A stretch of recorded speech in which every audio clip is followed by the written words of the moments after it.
Assalamualaikum warahmatullahi wabarakatuh. Untuk pertemuan ke-11 kali ini di mata kuliah biokimia peternakan kita akan membahas tentang metabolisme lipid. Sebelumnya kita sudah membahas metabolisme karbohidrat dan sekarang kita lanjut ke metabolisme lipid. Dan ini pertemuan terakhir gitu ya dengan saya, dan minggu depan insya Allah akan dilanjutkan dengan Ibu Siska, Ibu Kavadia Siska mengenai metabolisme protein. Nah, untuk metabolisme lipid ini silakan adik-adik fokus perhatikan penjelasan saya karena metabolisme lipid ini agak cukup panjang gitu ya ceritanya, dari proses pencernaan sampai kemudian nanti dia masuk bisa di metabolisme menghasilkan energi. Ini ceritanya agak panjang. Nah, lipid ya sama dengan karbohidrat gitu ya, sebelum di metabolisme pasti mengalami yang namanya pencernaan dulu. Nah, bedanya kalau lipid ini pada saat proses pencernaan dan supaya dia bisa diangkut, diserap di dalam darah, itu disimpannya dalam bentuk lipoprotein. Kalau kemarin kita bahas glukosa, karbohidrat, hasil akhir pencernaannya glukosa akan bisa langsung diserap di dalam darah, dibawa di dalam darah. Tapi kalau lemak, nah lemak ini ceritanya nanti agak sedikit panjang dan bolak-balik gitu ya prosesnya. Supaya apa? Supaya dia bisa diangkut di dalam darah. Nah, tadi lemak dicerna, kemudian di hasil akhirnya ini nantinya dia akan dibawa dalam darah dalam bentuk lipoprotein. Nah, si lipoprotein ini ada yang dia langsung dipakai untuk dioksidasi untuk menghasilkan energi di jaringan yang memang membutuhkan, terutama biasanya di jaringan otot gitu ya, atau miosit. Kemudian ada yang disimpan dalam jaringan adiposa sebagai energi cadangan. Ada juga yang kemudian diekskresikan sebagian lewat feses gitu ya. Nah, ini lipid sebagian besar di dalam makanan itu dalam bentuk lemak. Jadi kita nanti di sini juga yang akan dibicarakan adalah metabolisme lemak. Nah, 1 gram lemak atau minyak ini menghasilkan 9 kilokalori gitu ya. Sedangkan karbohidrat dan protein yang memang pada akhirnya ketika di dalam tubuh yang memang bisa dipakai adalah 4 kilokalori per gram gitu ya. Sebenarnya protein ini kalorinya sekitar 5, tapi kemudian pada saat di dalam tubuh ya memang efektifnya yang bisa dipakai hanya 4 kilokalori per gram, sekitar itu, tidak jauh dari karbohidrat. Kenapa? Nah, nanti ini sebenarnya pembahasannya bisa saya bahas, saya sampaikan nanti ketika kita belajar ilmu nutrisi ternak. Oke, biar tidak terlalu panjang. Nah, lemak ini tadi digunakan sebagai energi cadangan. Fungsinya apa? Kalau di dalam makanan dia menghasilkan rasa gurih, kemudian memberikan kualitas renyah. Jadi kalau makanan yang memang lemak tinggi, biasanya kalau misalnya digoreng itu biasanya lebih kriuk gitu ya. Kemudian memberikan rasa empuk dalam tubuh sebagai tadi cadangan energi, kemudian bantalan organ-organ tertentu itu ya, organ-organ vital tertentu. Kemudian melindungi tubuh dari hawa dingin karena dia mampu memelihara suhu tubuh, menghasilkan panas. Kemudian pelumas gitu ya, alat angkut vitamin larut lemak A, D, E, dan K, menghemat protein. Kemudian ada pelarut fitokimia larut lemak. Nah, pencernaan, mobilisasi, dan transport lemak. Jadi kalau lemak ini prosesnya tadi saya katakan agak panjang karena memang untuk bisa dicerna kemudian bisa dibawa gitu ya. Kemudian tadi kan fungsinya sebagai salah satunya sebagai cadangan energi yang disimpan di dalam jaringan adiposa, itu semua ada prosesnya dan itu cukup panjang. Jadi ini butuh fokus gitu ya adik-adik. Kita masuk ke pencernaan. Nah, di pencernaan sendiri lemak ini terjadinya di usus halus. Dia tidak terjadi atau hampir tidak terjadi di mulut dan di lambung, itu tidak ada. karena memang tidak ada enzim lipase di situ. Kalau karbohidrat kemarin kita bahas, di lambung juga tidak ada, tapi di mulut dia terjadi gitu ya.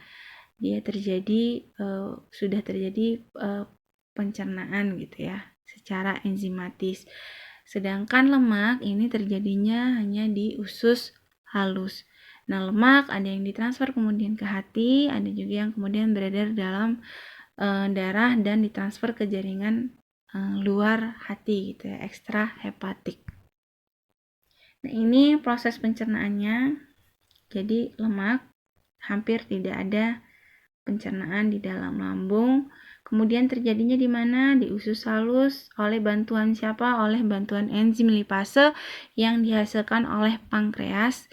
Jadi lemak ini nantinya akan dirubah menjadi gliserol dan asam lemak. Kemudian gliserol dan asam lemak ini supaya dia bisa tadi dicerna oleh lipase, itu harus dibantu dulu, diemulsikan dulu oleh si garam-garam empedu yang dihasilkan oleh hati dan disimpan di dalam kantung empedu. Jadi si lemak itu akan diemulsikan dulu oleh garam-garam empedu, kemudian dia akan dirubah menjadi gliserol dan asam lemak oleh enzim lipase yang memang dihasilkan dari pankreas. Kemudian lemak tadi asam lemak dan gliserol tadi yang sudah dirubah tadi oleh si enzim lipase ini akan diserapkan. Nah, pada saat dia mau diserap, dia harus dirubah dulu menjadi lemak. Nah, lemak ini kemudian nantinya akan berikatan dengan yang namanya apoprotein gitu ya. Protein gitu ya. Membentuk tadi kilomikron. Kilomikron ini adalah sebenarnya juga termasuknya adalah lipoprotein gitu ya, untuk bisa dibawa di dalam darah, karena lemak itu sifatnya kan tidak larut dalam air. Kalau adik-adik mau mencampurkan minyak gitu ya dengan air, kan tidak akan pernah bersatu. Jangan sedih, jangan baper. Takut ingat doi yang ngelupain kamu. Oke, kita lanjut. Jadi lemak ini tidak larut dalam air, sehingga supaya dia bisa dibawa di dalam darah, dia harus berikatan dulu dengan protein dalam bentuk tadi lipoprotein di dalam darah. Oke, sudah pusing? Saya ulang lagi. Di proses pencernaannya, lemak akan diubah jadi gliserol dan asam lemak oleh lipase dengan bantuan garam empedu. Begitu dia mau diserap, dia harus dirubah dulu menjadi lemak lagi dan berikatan dengan apoprotein membentuk lipoprotein. Sehingga nanti di dalam darah dia itu wujudnya dalam bentuk lipoprotein. Itu ya adik-adik. Satu, harus ingat poin 1. Nah, sisanya 5%-nya, kurang dari 5% itu akan diekskresikan melalui feses. Oke.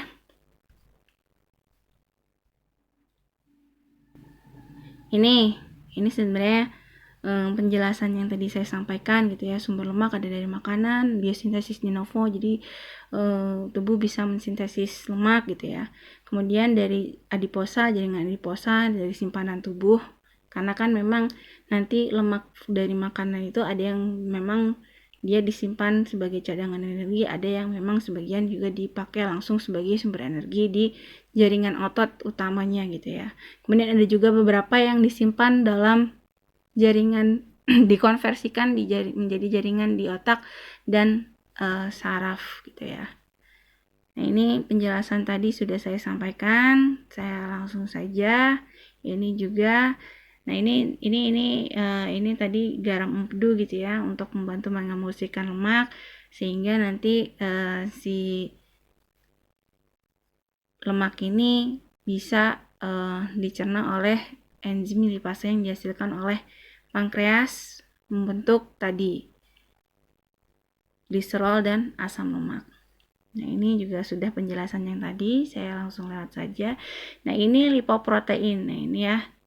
Jadi tadi lemak yang sudah dicerna menjadi asam lemak dan gliserol, supaya dia bisa dibawa dalam darah, dia harus dirubah dulu lagi jadi lemak, berikatan dengan apoprotein, berikatan dengan fosfolipid, dan berikatan dengan kolesterol. Membentuk namanya lipoprotein. Inilah yang nanti ada di dalam darah nih. Lemak dibawa di dalam darah dalam bentuk tadi, lipoprotein. Nah, kilomikron atau tadi lipoprotein ini di dalam aliran darah itu bisa mengalami dua kemungkinan nih. Pertama, masuk ke dalam sel lemak sehingga bisa dipakai menjadi sumber energi cadangan. Ada yang masuk ke sel otot untuk digunakan segera sebagai sumber energi. Oke, sampai sini mudah-mudahan paham ya. Nah, tadi kan pencernaan, kemudian sampai kemudian bisa diserap gitu ya, diabsorpsi dalam bentuk tadi kilomikron atau lipoprotein. Nah, ketika dia masuk sebagai jaringan adiposa gitu ya, dibawa dia untuk disimpan sebagai cadangan energi, ini ada mobilisasinya nih gitu ya, ada mobilisasi. Nah ya, prosesnya ada 3 tahap pemakaian asam lemak sebagai bahan bakar. Ada 3 tahap. Pertama ada mobilisasi triasilgliserol, aktivasi dan transportasi asam lemak, kemudian pemecahan asam lemak menjadi asetil-CoA. Oke, kita masuk ke mobilisasi asam lemak. Tadi sudah sampai ke lipoprotein di dalam darah. Ini sudah diserap nih dari usus halus ya, dibawa di dalam darah. Nah, kalau dia mau disimpan di dalam jaringan adiposa, maka si lipoprotein ini supaya dia bisa masuk ke dalam sel adiposa, dia harus dirubah dulu oleh enzim lipoprotein lipase menjadi asam lemak dan gliserol. Dirubah lagi nih jadinya supaya dia bisa masuk ke dalam jaringan adiposa, ke dalam sel adiposa, harus dirubah dulu lagi menjadi asam lemak dan gliserol. Kan tadi bentuknya lemak tuh yang berikatan dengan protein gitu ya, membentuk lipoprotein. Nah, lipoprotein ini supaya bisa nembus masuk ke sel adiposa harus dirubah jadi asam lemak dan gliserol oleh bantuan enzim lipoprotein lipase. Nah, nanti begitu sudah masuk ke dalam sel adiposa, si asam lemak dan gliserol ini akan dirubah lagi nih adik-adik menjadi lemak, dirubah lagi jadi lemak. Itu ya adik-adik, dirubah lagi jadi lemak dan disimpan dalam fat droplet gitu ya. Disimpan tuh di dalam jaringan adiposa. Sampai sini paham adik-adik? Jadi ini poin kedua yang perlu diingat, proses-prosesnya ketika tadi sudah sampai penyerapan dalam bentuk lipoprotein itu tahap poin pertama gitu ya, sudah dijelaskan. Nah, ini masuk ke poin kedua supaya dia bisa masuk sebagai cadangan lemak di jaringan adiposa. Prosesnya si lipoprotein harus dirubah dulu lagi jadi asam lemak dan gliserol oleh bantuan lipoprotein lipase, kemudian dirubah lagi menjadi lemak disimpan di dalam jaringan adiposa. Oke. Sekarang ya, lanjut si poin ketiga nih. Poin ketiga,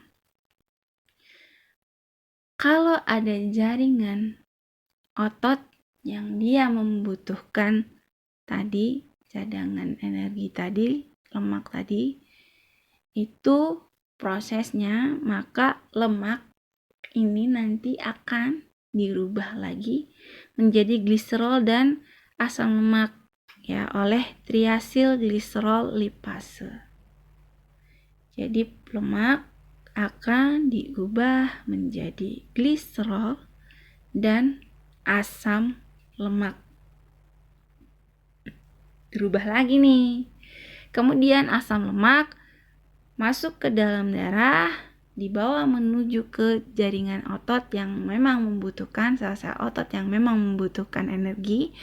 Nah, asam lemaknya bisa dibawa ke dalam darah itu harus berikatan dulu dengan serum albumin, gitu ya.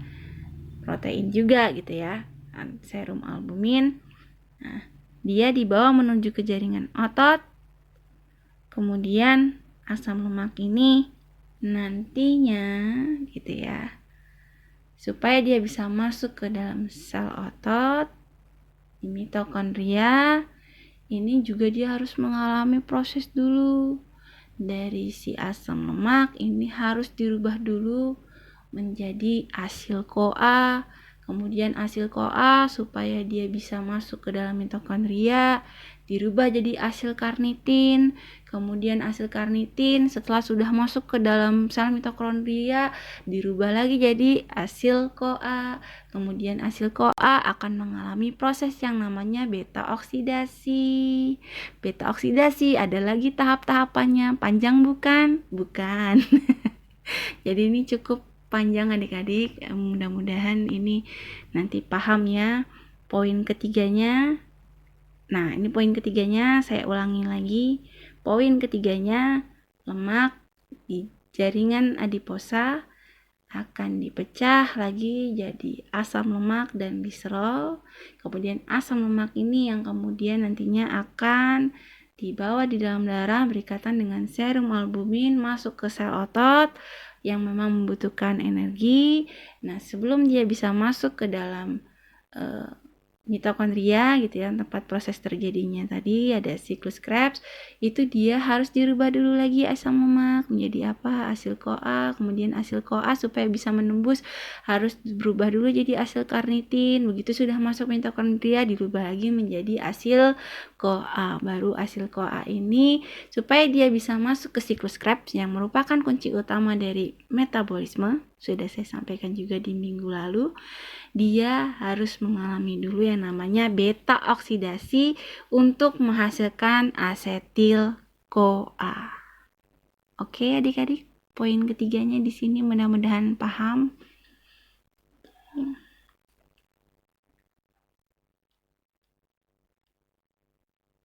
Oke. Jadi ini saya langsung saja ke sini. Pemecahan asam lemak menjadi asetil CoA. Ya. Jadi baik asam lemak jenuh, asam lemak tidak jenuh, ini sebelum dia bisa masuk ke dalam siklus Krebs atau siklus asam sitrat itu harus masuk dirubah menjadi asetil CoA dulu. Nah, ini kuisnya yang kemarin minggu lalu sudah saya sampaikan untuk dikumpulkan pada pertemuan hari ini ya. Jadi ini nanti jangan lupa adik-adik kumpulkan ke saya.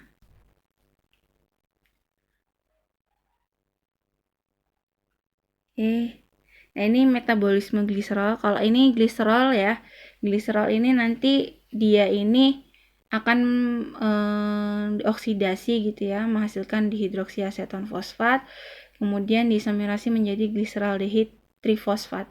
Nah nanti gliserol ini sebenarnya di hati ini akan dirubah menjadi pirufat dan glukosa. Jadi gliserol ini nanti yang akan diubah menjadi glukosa. Nah ini yang kalau misalnya proses gluconeogenesis dari lemak itu sebenarnya di gliserolnya.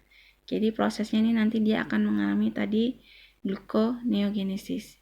jadi pirufat atau glukosa. Nah, nanti prosesnya sama dengan yang di karbohidrat gitu, kemarin sudah saya sampaikan, akan dirubah jadi asam pirufat, berubah menjadi asetil-CoA, baru masuk ke dalam siklus Krebs dan menghasilkan energi. Itu kalau metabolisme gliserol ya. Nah, ini kita lanjut lagi ke asam lemak. Tadi sudah sampai penjelasannya ke sampai ke sel otot gitu ya, supaya bisa dimanfaatkan sebagai energi gitu. Nah, ini ada proses namanya beta oksidasi asam lemak. Jadi sebelum dia masuk ke dalam siklus Krebs, ini mengalami dulu yang namanya beta oksidasi asam lemak. Tahapannya gimana? Tahapannya gitu ya, ada aktivasi asam lemaknya dulu. Nah, ini tadi penjelasannya bahwa asam lemak itu supaya dia bisa dimanfaatkan masuk ke dalam mitokondria itu nggak bisa dia langsung aja gitu masuk nembus mitokondria, tapi harus dirubah dulu. Nah, jadi ini ada diaktifasi dulu asam lemaknya gitu ya, terus ditransport dulu gitu, ditransport supaya bisa menembus si mitokondria, transport asil lemak CoA di situ. Nah, baru dia mengalami proses yang namanya beta oksidasi, yang reaksinya itu ada oksidasi, ada hidrasi, oksidasi, kemudian tiolisis. Jadi beta oksidasi ini ada 4 tahap gitu ya. Nah, ini aktivasi asam lemak. Jadi asam lemak ini dia itu sebelum masuk ke mitokondria akan dirubah dulu menjadi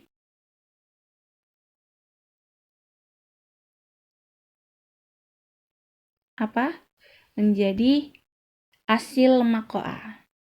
Nah, ini. Jadi asam lemak sebelum dia memasuki mitokondria, dia akan dirubah dulu menjadi asil lemak CoA. Nah, asil CoA gitu ya. Asil CoA. Nah, asil CoA kemudian supaya dia bisa menembus masuk ke dalam mitokondria, ini harus berikatan dulu dengan yang namanya karnitin, membentuk asil karnitin. Nah, si asil CoA nih ketika masih di sitosol nih ya, di luar membran mitokondria, ini akan berikatan dengan karnitin, membentuk asil karnitin dengan bantuan enzim karnitin asil transferase 1. Nah, ini menjadi asil karnitin, baru dia bisa menembus membran mitokondria, masuk ke dalam matriks mitokondria. Nah, asil karnitin nantinya akan dipecah lagi oleh si karnitin asil transferase 2. Pecah tuh, balik lagi karnitin, lepas, terus balik lagi jadi asil CoA. Gitu ya. Jadi ibaratnya karnitin ini tuh kayak perahu supaya kayak kapal gitu ya, supaya si asil CoA ini bisa nyebrang masuk ke dalam mitokondria. Sampai sini paham ya adik-adik, mudah-mudahan ya. Ini poin keempat berarti. Jadi aktivasi dulu dari asam lemak dirubah menjadi asil CoA, kemudian asil CoA supaya dia bisa masuk ke dalam mitokondria, supaya dia bisa di metabolisme nantinya, dia harus berikatan dulu dengan yang namanya karnitin, membentuk asil karnitin. Gitu ya adik-adik. Begitu sudah masuk ke dalam mitokondria, baru asil karnitinnya ini nanti dirubah lagi menjadi asil CoA. Jadi karnitinnya balik lagi nih gitu ya istilahnya. Paham ya adik-adik ya? Mudah-mudahan paham.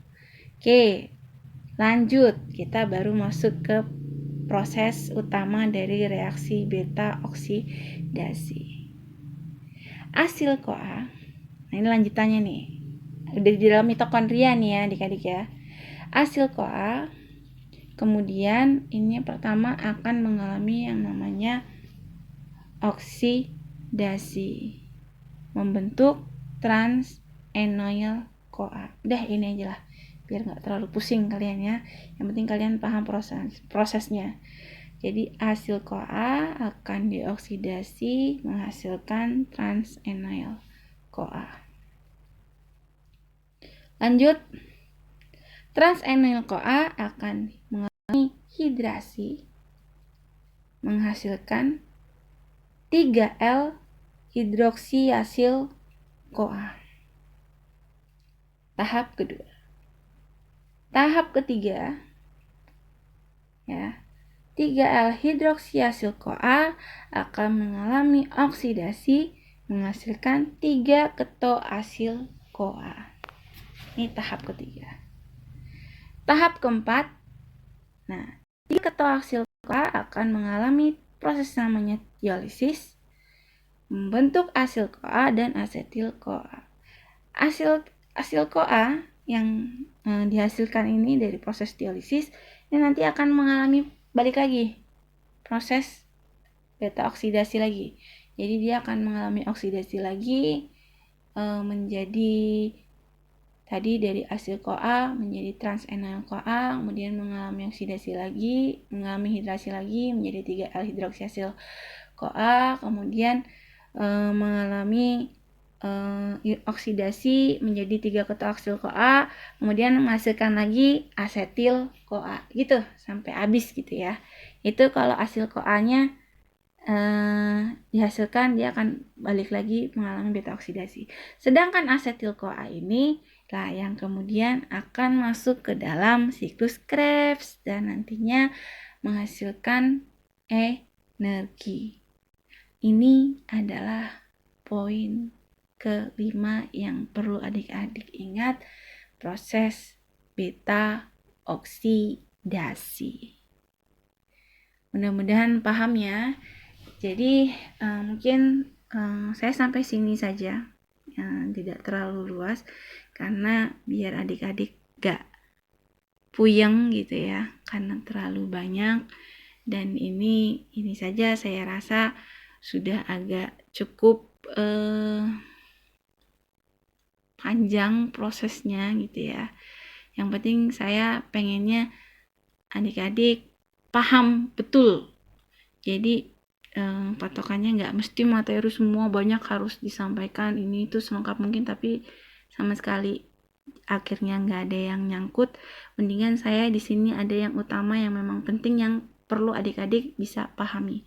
Jadi segala poin 1-5 yang tadi saya runut ceritanya itu, ini mudah-mudahan nanti adik-adik bisa pahami. Dan inilah yang nantinya akan keluar gitu ya, proses-proses tadi itu. Apakah semuanya ataukah hanya saya beberapa poin saja tadi yang akan saya jadikan sebagai soal saat ujian gitu ya. Jadi ini kayak cerita sebenarnya. Saya dari tadi kayak cerita proses-prosesnya gitu. Runutannya kalau misalnya adik-adik masih bingung silakan dibaca lagi sendiri karena PowerPoint-nya juga ini sudah saya share kemarin, atau mau ngulang lagi dengerin penjelasan saya ini silakan gitu ya. Jadi ini sampai sini saja prosesnya. Tadi yang pertama dari ada pencernaan, kemudian sampai dengan ada mobilisasi gitu ya, dia gimana prosesnya bisa disimpan di dalam jaringan adiposa, kemudian digunakan lagi untuk energi di jaringan otot seperti apa, dibawanya, transportnya, kemudian aktivasinya supaya dia bisa masuk ke dalam mitokondria, ditransportnya seperti apa, kemudian akhirnya bisa dirubah jadi asetil CoA masuk ke dalam siklus Krebs sehingga nanti dia bisa menghasilkan ATP, itu seperti apa. Itu saja gitu ya. Itu poin pentingnya di situ. Oke. Kalau ada salah-salah kata saya mohon maaf. Silakan adik-adik lihat di PowerPoint ini paling slide terakhir ada soal yang adik-adik harus kerjakan, dan silakan dikumpulkan minggu depan gitu ya. Silakan dikumpulkan minggu depan, bisa di WhatsApp saja ke nomor saya gitu ya, di Japri saja. Oke, minggu depan lanjut dengan Bu Siska membahas metabolisme protein. Kalau ada salah-salah kata, mohon maaf. Wassalamualaikum warahmatullahi wabarakatuh.